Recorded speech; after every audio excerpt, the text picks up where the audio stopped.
The day I received those photos was the day my fairy tale romance turned into a nightmare. Hi, I'm Eliza Harper, and this is the shocking beginning of a journey that upended my life. It was supposed to be a time of joy, but instead, I found myself staring at undeniable proof of my fiancé's betrayal.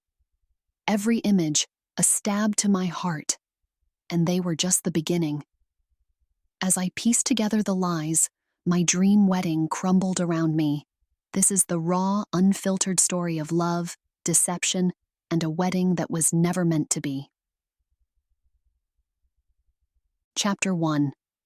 Wedding prep gone wrong. The photos that changed everything. You know, I never imagined myself in the middle of a story like this. Not me, Eliza Harper, the one who always played it safe, who believed in fairy tales and happy endings. But here I am, sitting in my little apartment surrounded by wedding catalogs and fabric swatches, my heart racing and my hands shaking. And it's all because of a package. A simple, unassuming package that turned my world upside down. It was just another ordinary Thursday, or so I thought. The sun was shining, birds were chirping, and I was humming along to some love song on the radio, blissfully unaware of the storm that was about to hit me. I was in the thick of wedding preparations, you see. Michael, my fiancé, or should I say, ex-fiancé now, and I were due to get married in just a few weeks. Everything was nearly perfect. The dress, the venue, our families buzzing with excitement. Michael, he was my dream guy, charming, handsome, with a smile that could light up the darkest room. I loved him. I really did. But that day, that Thursday, everything changed. There was a knock at the door. A delivery man handed me a package, no return address, just my name written in a scrawled, hurried handwriting. Curiosity piqued. I tore it open, expecting maybe a late wedding gift or some forgotten order. Instead, what I found inside made my heart stop. Photos, dozens of them. And not just any photos. Pictures of Michael, my Michael, at his bachelor party. But these weren't innocent snapshots of a night out with the boys. No, these were different. In every photo, he was with another woman. Not just with her, but, close. Too close. The kind of closeness that screamed betrayal. There were texts, too. Messages that made my stomach churn. Words of love and desire. But not for me. For her. Whoever she was. I remember sitting there on the floor, the photos spread out around me like pieces of a shattered dream. My mind raced, trying to make sense of it all. Was it a joke? A cruel prank?